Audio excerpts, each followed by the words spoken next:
Love crime stories. लालची स्वभाव की काजल ने अपने जीजा आशुतोष राजपूत उर्फ प्रिंस के दोस्त आयुष गुप्ता से दोस्ती कर नजदीकियां तो बढ़ा ली, लेकिन उसे इसके अंजाम की तनिक भी आशंका नहीं थी।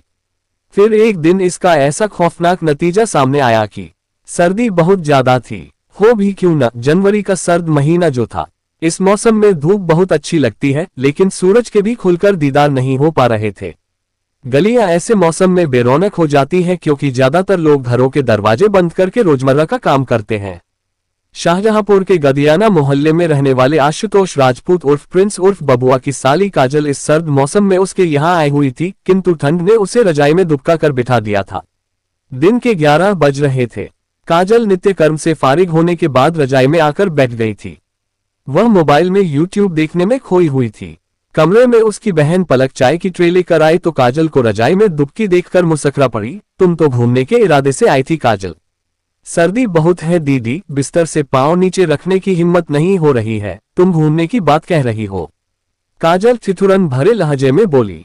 चाय लो, शरीर में स्फूर्ति और गर्मी आ जाएगी। चाय का प्याला काजल की ओर बढ़ाते हुए पलक बोली। चाय भी कुछ ही देर के लिए गर्मी देती है दीदी, तो किसी पुरुष से दिल लगाओ ना, शरीर से ठंडी उंचू हो जाएगी। काजल की बात काटकर पलक ने हंसते हुए कहा। काजल और पलक दोनों बहनें जरूर थीं, लेकिन एक साथ रहते हुए दोनों हर तरह की बातें दिल खोलकर करती थीं।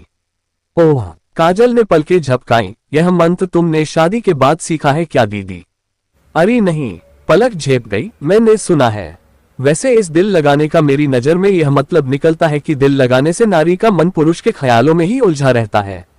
उससे कहाँ मिलना है, कब मिलना है, इसी में उलझी नारी अपने अंदर ठंड का एहसास नहीं करती, या यूं समझ लो ठंड उसके पास नहीं फटकती। ये तो मैं मान सकती हूँ दीदी, ठंड को महसूस किया जाए या याद किया जाएगा तो वह हमें आकर चिपकेगी।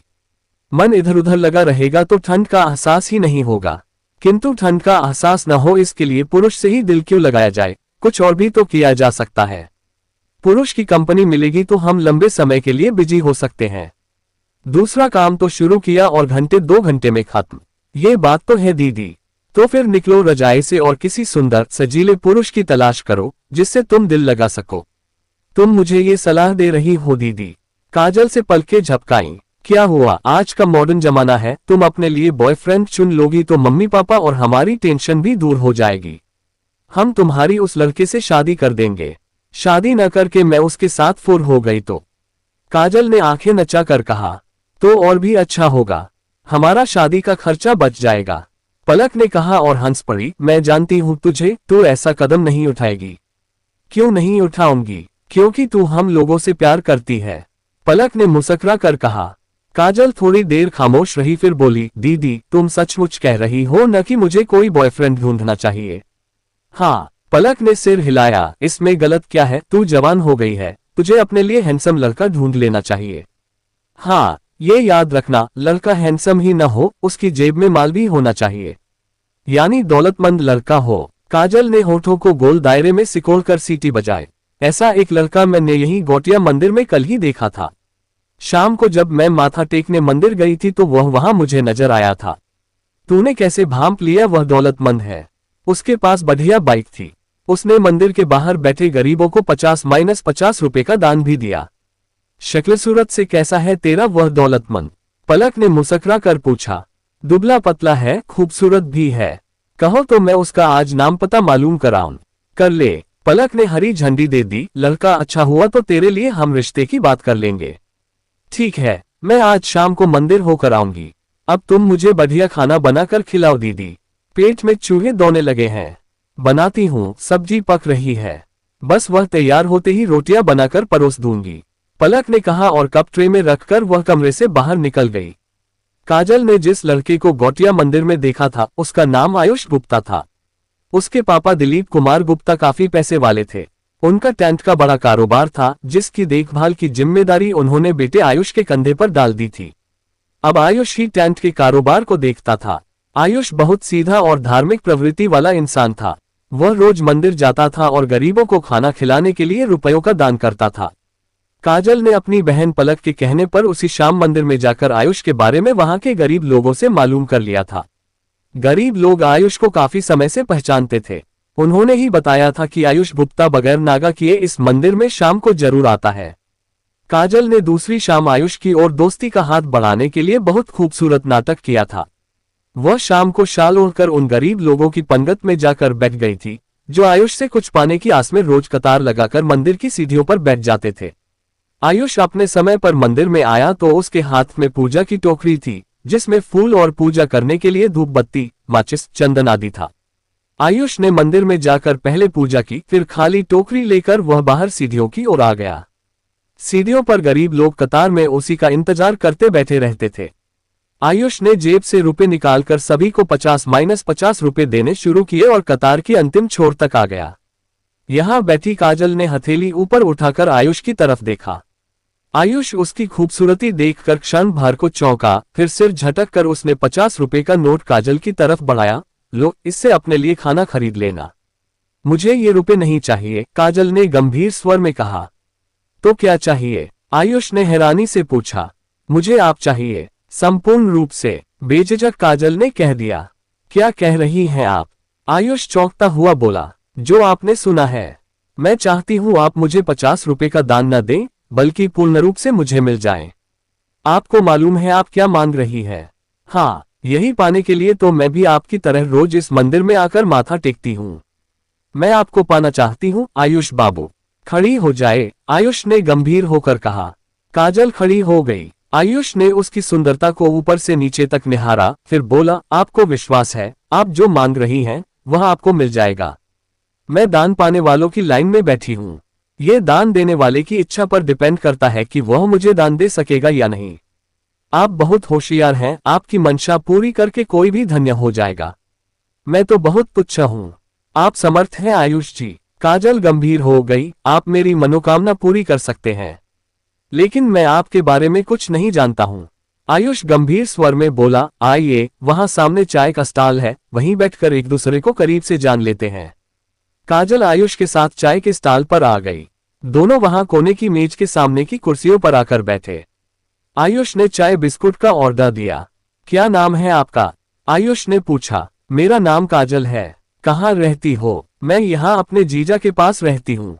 वह मोहल्ला गदियाना, सदर बाजार थाना क्षेत्र में रहते हैं। गदियाना में? आयुष चौंका। क्या नाम है आपके जीजा का? आशुतोष राजपूत उर्फ प्रिंस उर्फ बबुआ। क्या? आयुष हैरानी से बोला, आप प्रिंस की साली हैं? अरे, वह तो मेरा फ्रेंड है। वाह, क्या अजीब संयोग है। प्रिंस से दोस्ती थी, अब उसकी साली साहिबा मेरी जिंदगी में एंट्री कर रही है। ओह, आप मेरे जीजा के फ्रेंड हैं। ये तो और अच्छी बात हो गई। काजल हंस पड़ी। अब तो आप मुझे अपना बनाने का मेरा प्रस्ताव मंजूर कर लेंगे न? बेशक, आयुष हंसकर बोला। आप सुंदर हैं, हसीन हैं, आपका प्रस्ताव मैं कैसे ठुकरा दूं? आयुष ने हाथ आगे बढ़ाया।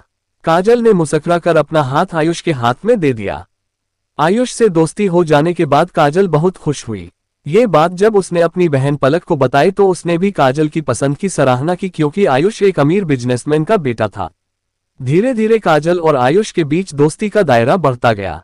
हालांकि आयुष शादीशुदा था, इसके बावजूद उसका काजल के साथ चक्कर चल गया। वह उसे अपनी गाड़ी से इधर उधर घुमाता और शॉपिंग कराता था। काजल और पलक दोनों बहनें लालची स्वभाव की थीं, इसलिए कभी भी काजल अपनी बहन पलक को भी आयुष के साथ घूमने के लिए बुलाकर ले जाती थी। आयुष दोनों बहनों को शॉपिंग कराता और महंगे रेस्टोरेंट में खाना खिलाता था। उत्तर प्रदेश के जिला शाहजहांपुर के थाना सदर बाजार में 2 दिसंबर 2024 की दोपहर बाद कंट्रोल रूम से सूचना मिली कि ओसीएफ रामलीला मैदान में 2 गुटों में जमकर मारपिटाई हुई है, जिसमें एक पक्ष के युवक को गोली मार दी है। मौका मुआयना किया जाए। एसएचओ सुरेंद्र पाल सिंह ने इस सूचना को रोजनामचे में दर्ज करके अपनी पुलिस टीम के साथ घटनास्थल की ओर कूच कर दिया। पुलिस जब ओसीएफ रामलीला मैदान पहुंची तो वहां कुछ लोगों की भीड़ नजर आ रही थी। इन्हीं में उस युवक के घर वाले भी थे जिसको गोली मार देने की सूचना कंट्रोल रूम से दी गई थी।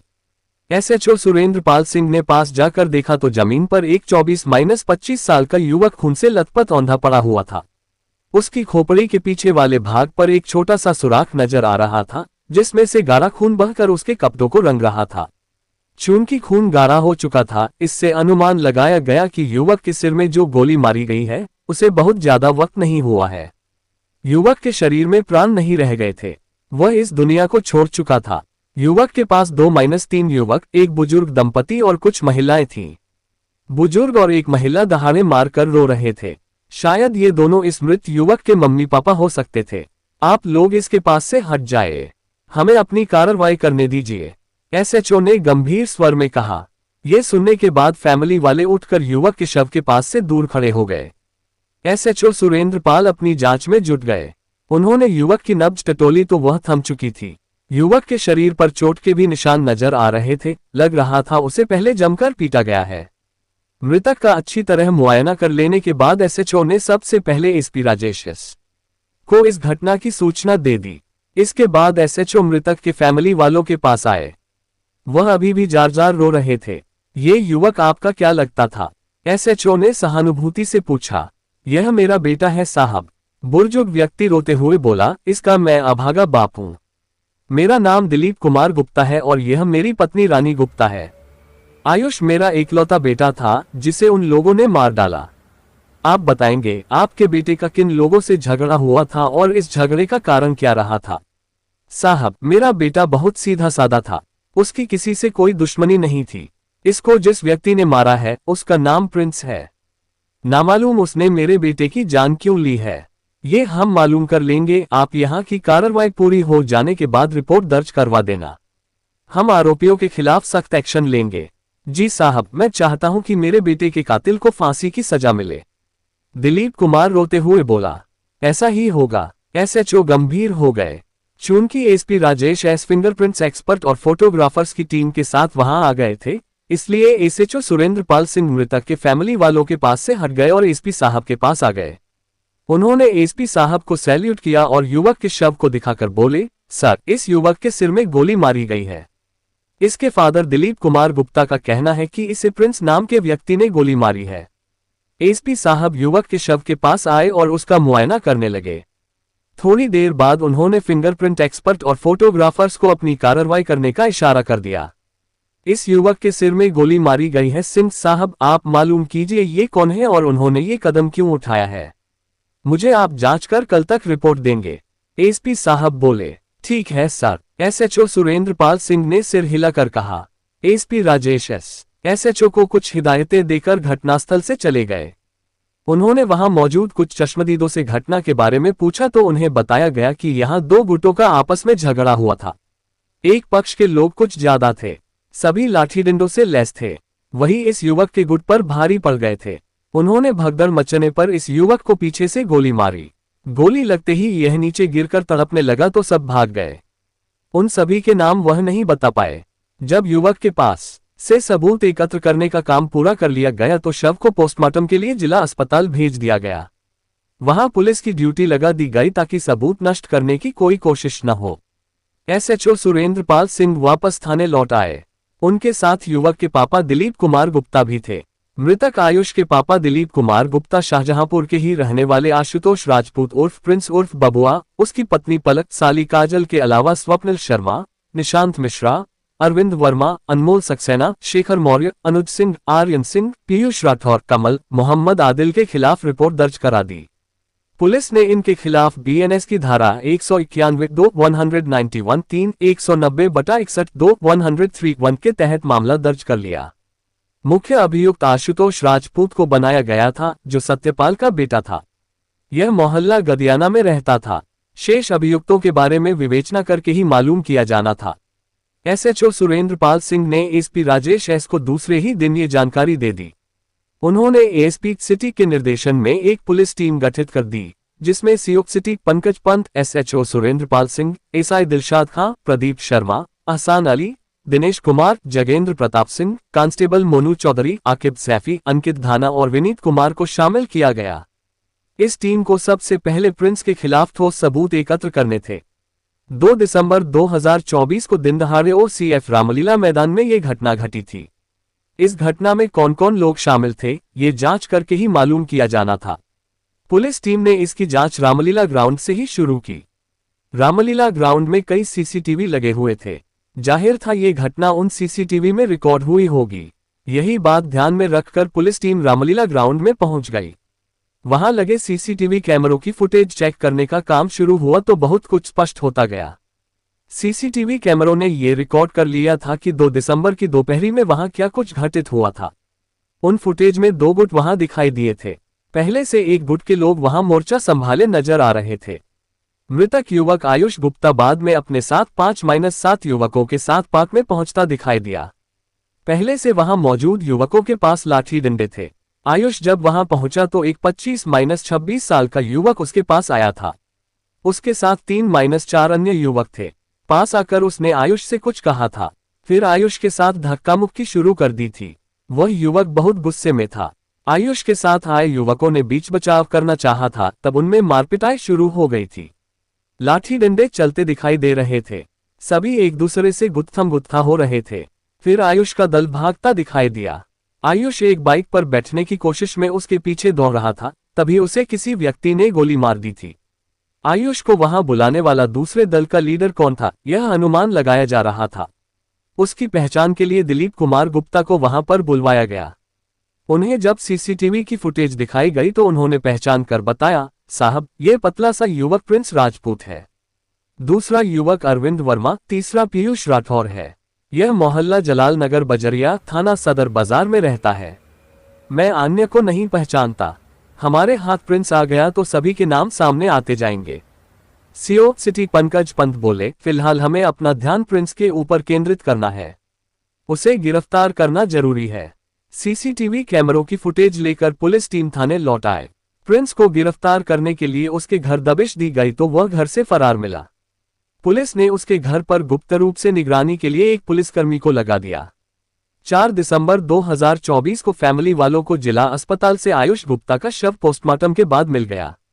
चूंकि अभी तक पुलिस उसकी हत्या में शामिल नामजद अभियुक्तों को गिरफ्तार नहीं कर पाई थी, इसलिए आयुष के फैमिली वालों में काफी गुस्सा था।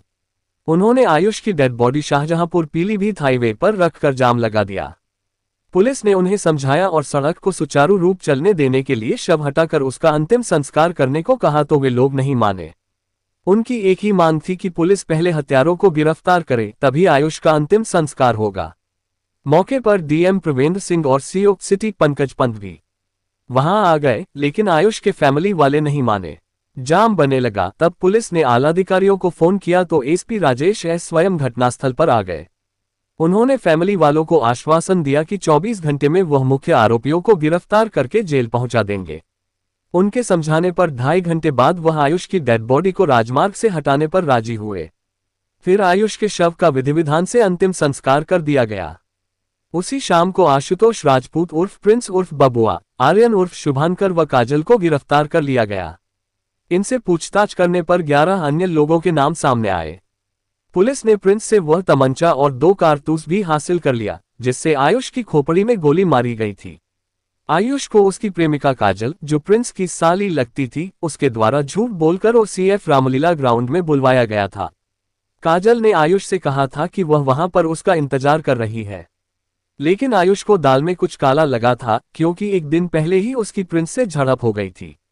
दरअसल प्रिंस और आयुष गुप्ता दोस्त थे, लेकिन प्रिंस ने उसे 1 दिसंबर 2024 को अपनी पत्नी पलक और साली काजल के साथ आयुष को नेशनल हाईवे पर एक ढाबे से एक साथ बाहर निकलते देख लिया था। ये देखकर वह आयुष पर आग बबूला होकर बोला था, तेरी हिम्मत कैसे हो गई मेरी पत्नी और साली को इस ढाबे में लाने की? मैं तुझे जिंदा नहीं छोड़ूंगा। तू कल ओसीएफ ग्राउंड में आना, वहां देखूंगा तुझे। इसी धमकी की वजह से 5-7 लड़के लेकर दोपहरी में ओसीएफ रामलीला ग्राउंड में आयुष गया था, लेकिन वहां प्रिंस ने पहले से 12-13 लड़के इकट्ठे कर रखे थे, जिन्होंने आयुष को घेर कर मारना शुरू कर दिया था। आयुष घबराकर अपने साथियों के साथ भागने लगा था, तब पीछे से उसकी खोपड़ी में गोली मार दी गई थी, जिससे आयुष की मौके पर ही मौत हो गई थी। पुलिस टीम के सामने 14 लोगों के नाम सामने आए तो एसपी राजेश एस ने 4 पुलिस टीमें बनाकर शेष अभियुक्तों को पकड़ने का आदेश दे दिया। कथा लिखे जाने तक पुलिस ने मोहित, अमन खां, पीयूष राठौर को पकड़कर जेल भेज दिया था। अन्य फरार अभियुक्तों में हिंदू युवा वाहिनी का पूर्व जिलाध्यक्ष स्वप्निल शर्मा, शेखर मौर्य, अनमोल सक्सेना और अनुज भी हैं। पुलिस टीमें इन्हें पकड़ने के लिए पूरा जोर लगाए हुए थीं।